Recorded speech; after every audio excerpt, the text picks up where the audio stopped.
Meus queridos irmãos, graça e paz, eu sou o pastor Adevan Silva e hoje eu quero falar sobre enfrentando os caluniadores. Quero fazer isso à luz do Salmo 120. Na minha angústia clamei ao Senhor e Ele me ouviu. Senhor, livra a minha alma dos lábios mentirosos e da língua enganadora. Que te dará, ou que te acrescentará a língua enganadora? Flechas agudas do valente, com brasas vivas de zimbro. Ai de mim, que peregrino em Meseque, e habito nas tendas de Quedar. A minha alma há bastante tempo habitou com os que detestam a paz. Pacífico sou, mas em eu falando, já eles estão em guerra. O Salmo 120 faz parte de uma coleção de 15 salmos chamados de Cânticos de Degraus. Essa coleção começa no Salmo 120 e termina no Salmo 134. Essa coleção também é chamada de Cânticos de Romagem, Cântico dos Peregrinos e Cânticos de Subida. Esses cânticos eram entoados por judeus peregrinos que habitavam fora de Jerusalém e que durante as festas subiam para as celebrações. E na trajetória da casa ao santuário, eles cantavam os cânticos de romagem. Nos cânticos dos degraus, temos 15 salmos. 4 foram escritos por Davi, 1 por Salomão, e os outros 10 salmos são anônimos. Porém, qual é o significado da expressão Cântico dos Degraus? É difícil saber com exatidão. Temos algumas teorias. Alguns dizem que os Cânticos de Degraus fazem referência ao retorno do exílio babilônico, quando os judeus subiram do cativeiro.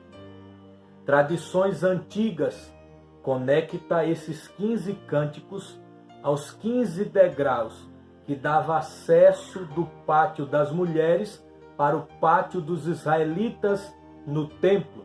Então, os levitas cantavam sobre esses degraus, esses cânticos, 15 degraus, 15 cânticos, cada cântico um degrau e cada degrau um cântico. Outros defendem que a expressão indica algum paralelismo climático que revela uma subida gradual conforme a coleção avança.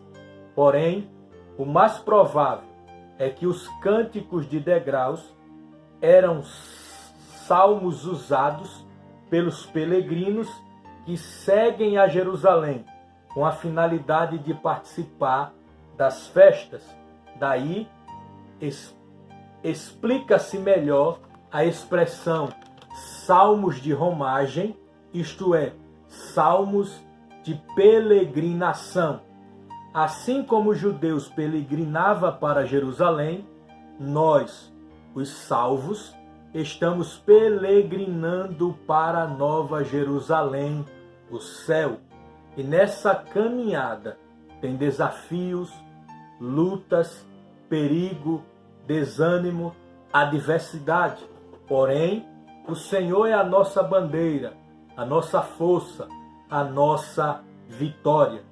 A mensagem do cântico ou dos cânticos de romagem é instruir os crentes a buscar o Senhor em qualquer circunstância.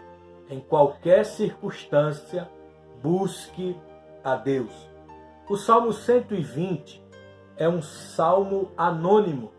Esse salmo pode ser dividido em 3 partes. A língua traiçoeira, verso 1 e 2. O juízo contra a língua enganadora, verso 3 e 4. E o homem de paz, versos 5 a 7.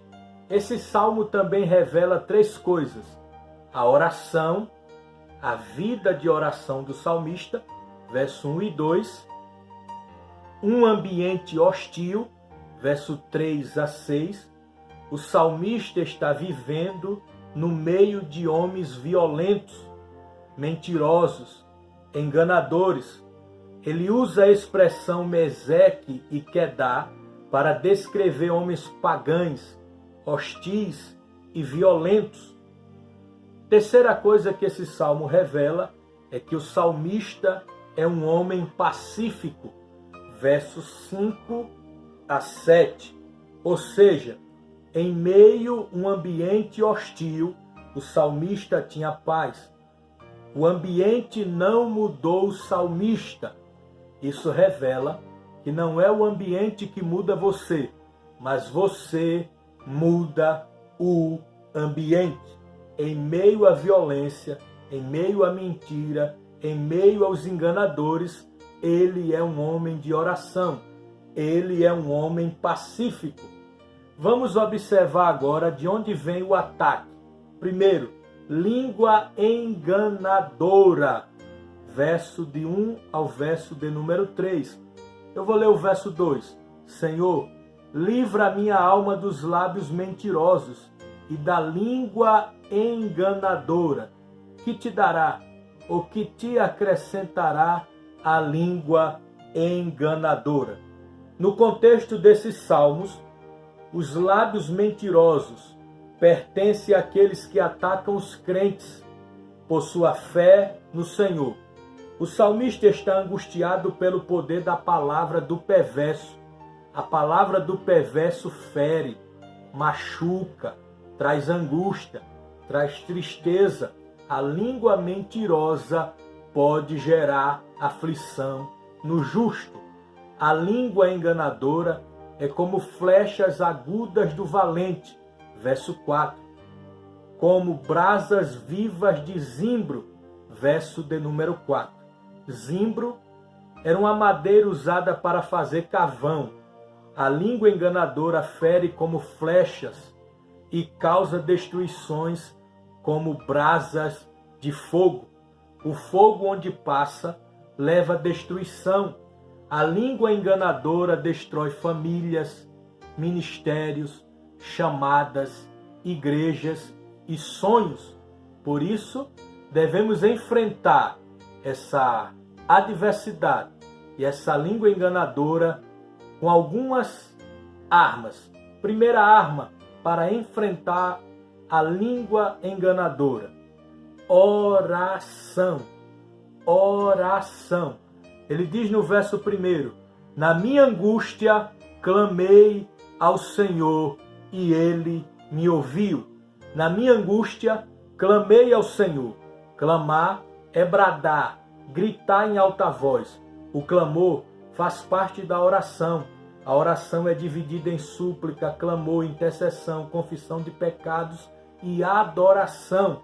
E o salmista está dizendo: na angústia eu estou clamando ao Senhor. O salmista clamou ao Senhor na angústia. Em vez de ele se revoltar, blasfemar, ele clama ao Senhor. Para você permanecer firme e não se revoltar contra Deus na hora da angústia, você tem que buscar ao Senhor em oração.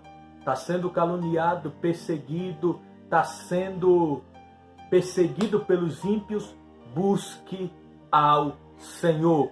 A língua enganadora não prevalecerá. Segundo, ele diz: na minha angústia eu clamei ao Senhor e Ele me ouviu. Quando você clama, o Senhor responde. Quando você clama, o Senhor traz resposta. Quando você clama, o Senhor ouve. Quando você clama, a vitória é garantida. Terceira coisa que ele revela é que quem clama tem que clamar a Deus por livramento. E ele diz no verso de número 2: Senhor, livra a minha alma dos lábios mentirosos e da língua enganadora. Quando você clama, o Senhor te livra. Quando você clama, o inimigo retrocede. Quando você clama, tem livramento na tua vida, na tua história. Como enfrentar a língua enganadora? Primeiro, orando. Segundo, sendo pacífico. Ele diz no verso de número 7, pacífico sou, mas em eu falando, já eles estão em guerra. Querem se revoltar? Querem falar contra você? Permaneça na sua posição, orando e sendo longânimo. O Senhor vai te abençoar. Hoje começamos aqui uma série de mensagens nos cânticos de degraus. No próximo vídeo vamos falar do Salmo 121 e vamos fazer isso até o Salmo 134. Que Deus te abençoe. Até a próxima, em nome de Jesus. Amém.